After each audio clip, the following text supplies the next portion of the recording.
Falar agora sobre educação, né? A gente tem vários temas para tratar aqui, a questão da dificuldade de aprendizagem de alunos que passaram muitos meses sem aulas presenciais e agora voltaram fora do ritmo, alguns que mesmo assim vão partir para a tentativa de um vestibular, tem o Enem se aproximando já, e é sobre tudo isso que a gente vai falar com a Cláudia Costin, que é diretora do Centro de Políticas Educacionais da Fundação Getúlio Vargas. Cláudia, obrigada por separar um tempo aqui do seu sábado para conversar com o nosso ouvinte. Um bom dia para você. Bom dia, Ana Paula. Bom dia, Agostinho Teixeira. É um prazer falar com vocês e com os ouvintes da Rádio Bandeirantes. Prazer é todo nosso.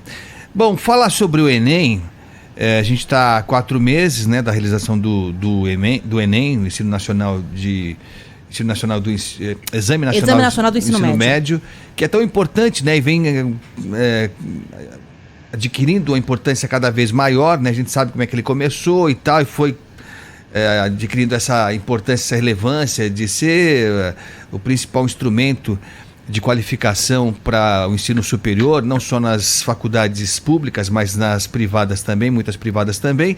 Só que de uns tempos para cá vem passando por uma crise que não tem fim, né? Não tem fim. A gente teve agora, mais recentemente, o afastamento do diretor, do presidente do INEP, né, o senhor Danilo Dupas, pediu demissão por questões pessoais, já tem um nome colocado para substituí-lo, mas independente de nomes, a gente tem notado que há uma certa ofensiva do governo federal em relação ao INEP e ao perfil do Enem. Eu queria que a senhora falasse um pouco sobre isso, se é motivo de preocupação mais essa mudança, ou se não, se o Enem já tem estrutura suficiente, já tem uma história suficiente que garante que ele vai corresponder às nossas expectativas esse ano também. Olha, Agostinho, infelizmente, de fato, procede a questão de que o INEP esteve sob ataque nos últimos 3 anos. O INEP, eu atuei como diretora global de educação do Banco Mundial e via a reputação fantástica que ele tem internacionalmente. Ele é o principal órgão de estatísticas e avaliação educacional do MEC. Ele é responsável tanto pelo Enem quanto por uma outra avaliação da educação básica que chama SAEB, o ENAD, que as universidades fazem e que farão esse ano de novo, para avaliar a qualidade do nosso ensino superior, e até o Revalida, que lida com a certificação de estudantes estrangeiros, especialmente em relação à medicina. Então, é um órgão muito importante, que já existe desde os anos 40 e que foi se tornando esse centro reconhecido ao longo dos anos. Já está no 5º diretor. Nossa, é impressionante como trocaram os diretores e quase sempre, com exceção desse último, nesses últimos 3 anos, não com critérios técnicos. A boa notícia, por outro lado, é que saindo o Danilo Dupas, que foi um diretor muito polêmico, 37 servidores lá do INEP pediram demissão por conta dele, de seus cargos de confiança, porque não queriam trabalhar com alguém que não só não era técnico, mas tinha uma agenda estranha, para dizer o mínimo. O Carlos Moreno, o novo diretor, é de carreira, tem um perfil técnico, não é de entrar em guerras ideológicas e vai olhar para o Enem com muita seriedade, com certeza. É importante lembrar que a prova do Enem já está pronta, inclusive. Então, os jovens que vão prestar o Enem não precisam se preocupar. Não está prevista nenhuma tragédia em relação ao atual Enem. E também o Carlos Moreno pode ser um bom nome para fazer uma transição para uma nova administração depois, em 2023. É um bom nome, ele foi nomeado como interino, é bom lembrar isso. Esperemos que não teremos novas surpresas até o final do ano em relação ao INEP. Bom, acho que quanto a isso os jovens podem então não se preocupar, mas eu imagino, né, Cláudia, que eles estejam muito preocupados com outras questões também e relacionadas ao preparo deles para encarar, né, esse exame agora, que é determinante para que muitos consigam entrar na universidade, né? Tem algumas que usam só a nota do Enem, inclusive, para aceitar esses alunos no ensino superior. E a coisa está tão complicada, né, por causa dessa questão do ensino à distância, desse período de pandemia, a dificuldade de aprendizado, o estresse que esses jovens estão sofrendo. Para eles foi muito complicado, né, Agostinho, ficar trancafiados em casa, né, principalmente, sem atividade, sem contato com outros amigos, com outros estudantes, que, enfim, algumas universidades que receberam alunos nesses últimos anos criaram cursos de adaptação para esses estudantes, né, para preencher lacunas que foram deixadas lá atrás no ensino médio. E isso é bastante assustador. E eu queria que a senhora falasse um pouco para a gente sobre a expectativa em relação a isso para esse Enem, do ponto de vista de preparo dos estudantes, né? Qual que é a expectativa que a gente tem para o Exame Nacional do Ensino Médio desse ano? Olha, Ana Paula, infelizmente, o Brasil foi um dos países que ficou com mais tempo com as escolas fechadas.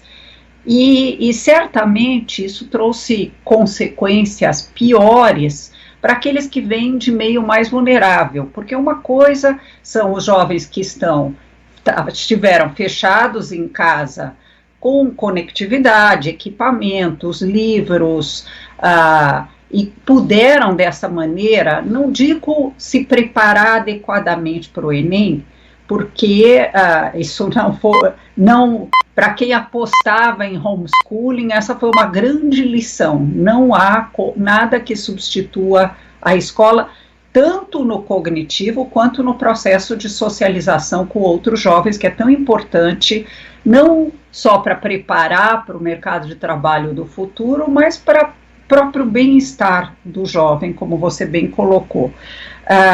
Então, nesse sentido, todos nós tivemos perdas, mas as perdas foram diferentes para as famílias, para jovens que ficaram 2 anos fechados em casa, ou até nem fechados em casa, mas trabalhando em funções precarizadas e sem poder se preparar como teriam gostado. As escolas, as redes, e eu vou falar das redes públicas, porque 81,4% dos alunos brasileiros estão em escolas públicas, né, da educação básica.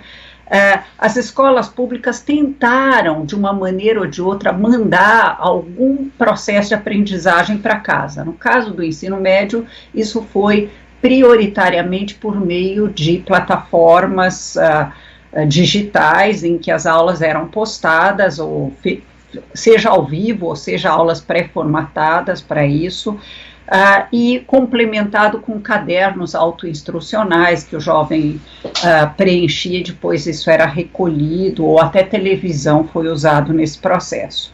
Isso foi uma estratégia de mitigação de danos, não foi certamente algo que garantiu a aprendizagem, mas melhor mitigação de danos do que nada. Na volta ao presencial, muitas redes criaram sistemas de recuperação de aprendizagem, e foi muito bom que o tenham feito, mas nem todo jovem pôde participar disso, seja porque tinha outro trabalho. Nós estamos falando aqui de alunos de ensino médio que costumam ter idade entre 15 e 17 anos, então alguns já estão, infelizmente, já trabalhando em funções subalternas, e isso o Brasil teria que evitar isso, inclusive introduzir uma escola em tempo integral, como funciona nos países que têm os melhores sistemas educacionais do mundo. Então, tudo isso para dizer que nós tivemos perdas imensas, 2 anos letivos quase inteiros sem aulas presenciais.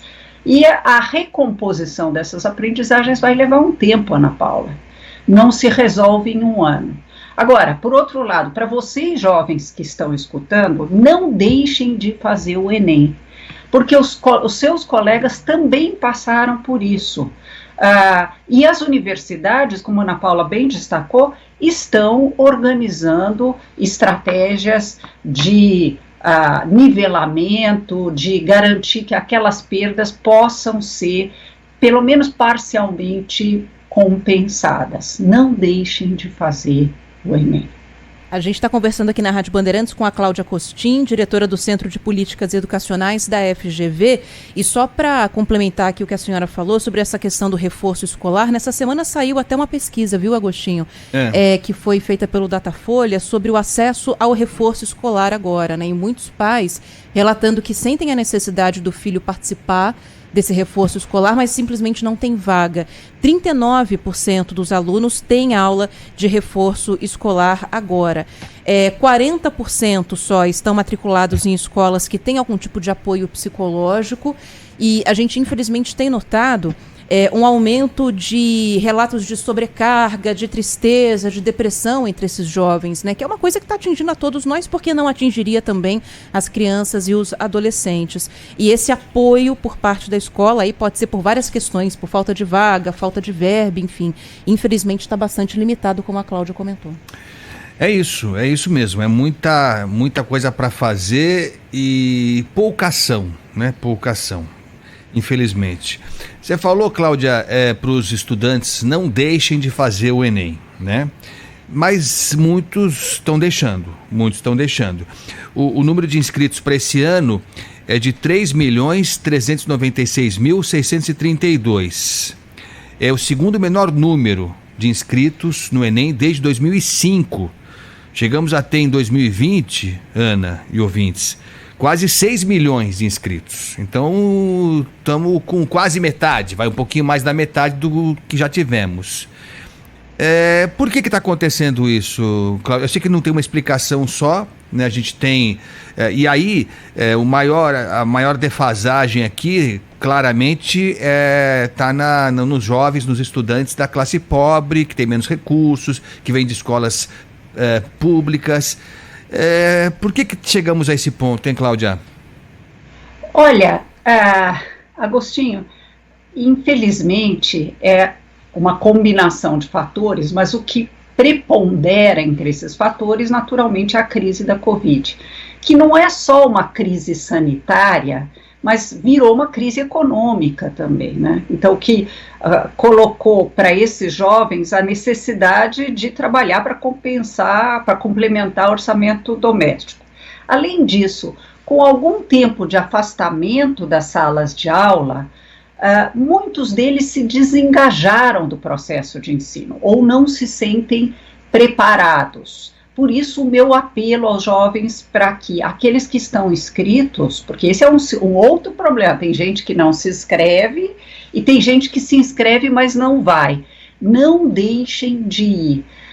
Por uma série de fatores. Primeiro porque, em tempos de revolução digital, ou chamada também de quarta revolução industrial, não ter concluído o ensino médio e não prosseguir nos estudos, aumenta as chances de precarização do trabalho, ou seja, de não poder ter nem mobilidade social e nem um trabalho que te dê alguma segurança e sentido de realização pessoal. Então, isso é um ponto importante. É fundamental a gente lembrar que, para além desse desengajamento dos estudos que aconteceu e com força, houve adoecimento, houve pessoas que perderam o provedor da família, então, com mais de 670 mil mortes, muitas famílias foram afetadas, né? Então, a crise da Covid teve um papel importante. E houve muita evasão escolar. Ou seja, os jovens não voltaram para fazer o terceiro ano do ensino médio quando houve o retorno ao presencial.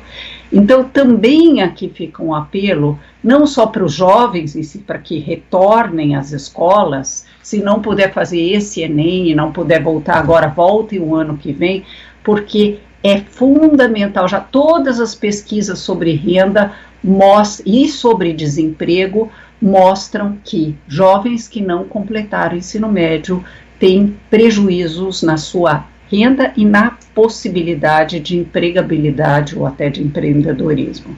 Então, é importante que essas crianças, esses jovens voltem a estudar. É isso. Aliás, você estava falando, eu estava pensando, uma das expressões que mais me incomoda nessa área da educação e tal, e da qualificação profissional, é meritocracia. Ah, sim. Isso me tira do sério, Ah, não, mas se a pessoa se empenhar, se de fato ela se dedicar e tal, ela chega, ela supera tudo. E aí você conta aquela história que é a exceção da exceção da exceção, a exceção, né? Que confirma a regra. É, né? que você fala. Aí eu tava vendo agora, esses dias, viu, Ana, Cláudio, ouvintes, uma entrevista com o jornalista Antônio Góes, que lançou um livro agora, O Ponto a que Chegamos, 200 anos de atraso educacional e seu impacto nas políticas do presente. Eu não li o livro. Agostinho, eu já li esse livro, é fantástico. É mesmo? Vale a pena. Então, eu já tinha essa impressão, agora que você falou. E aí eu estava vendo uma entrevista dele, viu, Ana? Bom, tudo impressionante. A gente sabe, mas quando você vê assim números e dados, choca mesmo.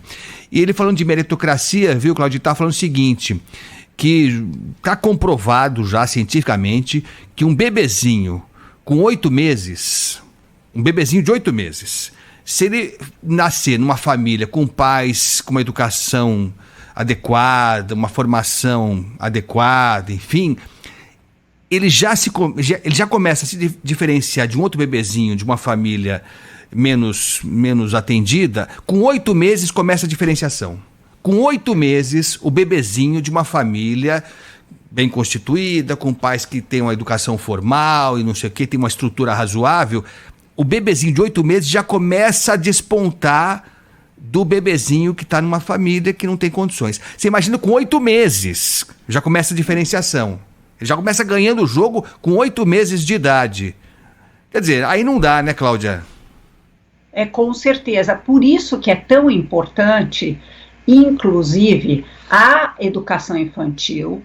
E também aí, Agostinho, é cruel, porque se a gente olhar para os dados de acesso à educação infantil, que na média brasileira está em torno de 55% das crianças brasileiras tendo acesso à creche, só que para o quintil mais baixo de renda, nós estamos falando de só 30% das crianças com acesso à creche.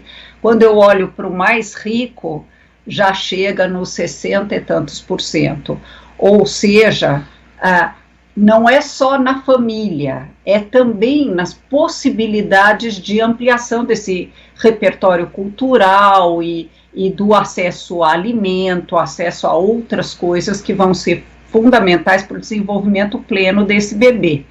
Então, o livro do Antônio Góes, ele vai mostrando que não só são 200 anos de atraso, mas são 200 anos de exclusão, de mecanismos sutis de exclusão. Por isso que você tem razão.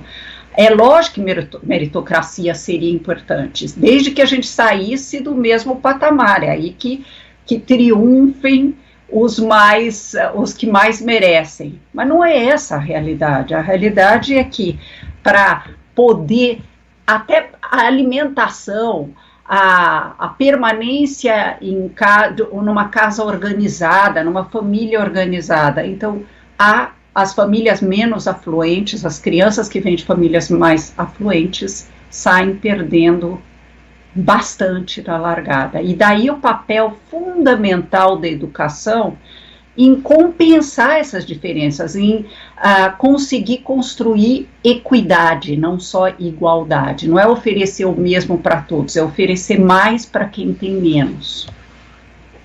Porque aí senão fica muito fácil, né, Agostinho? Como a gente ouviu de tanta gente agora nesse período de pandemia, falar que a gente tem toda uma geração que está perdida, né?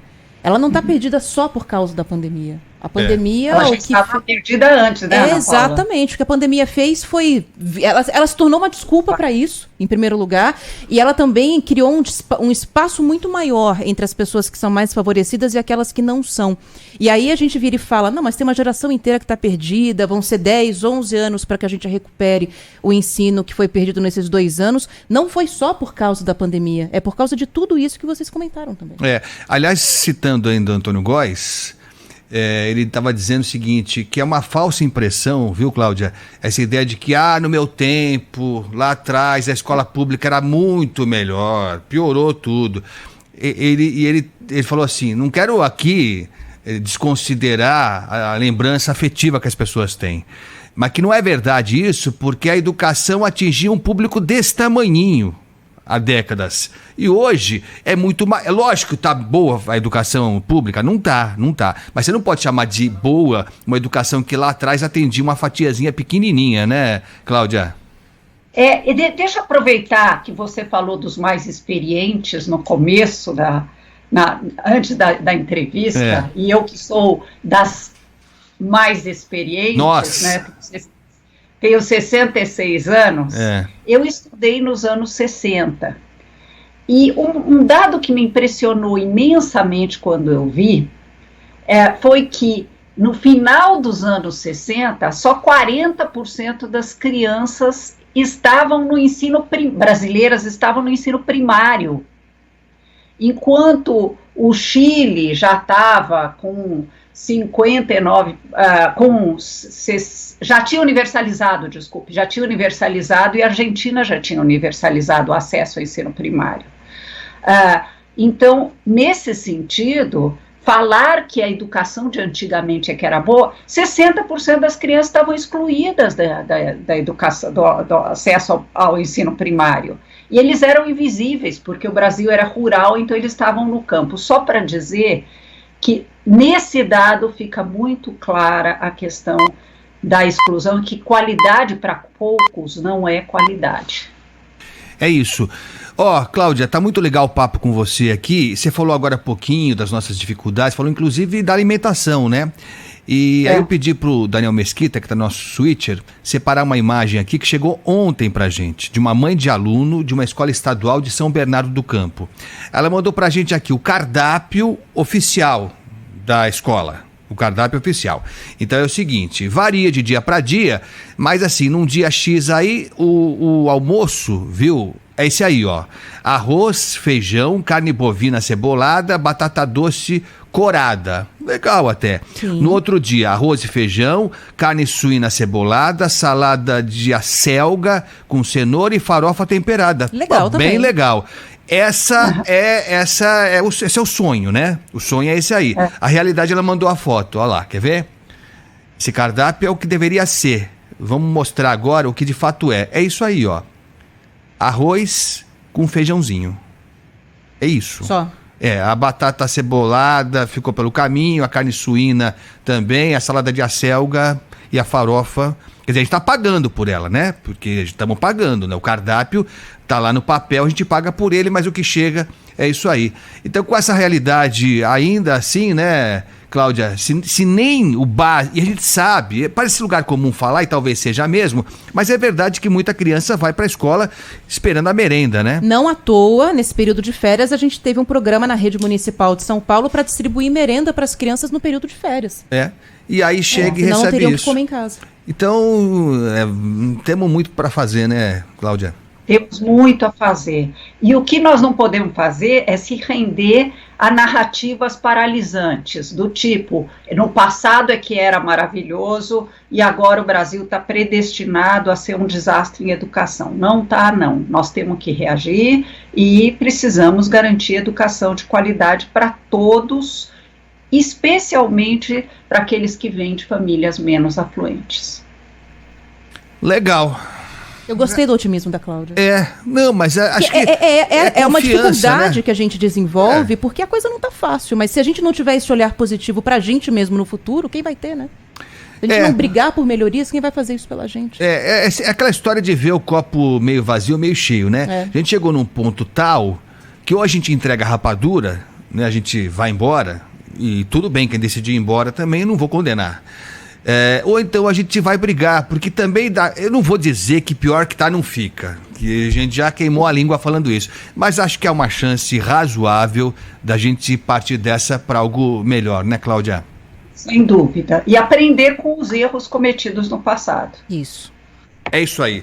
Cláudia Costin, diretora do Centro de Políticas Educacionais da Fundação Getúlio Vargas. Cláudia, é sempre um prazer falar com você. Muito bom, de verdade mesmo. Obrigado mais uma vez pela atenção com o ouvinte da Rádio Bandeirantes.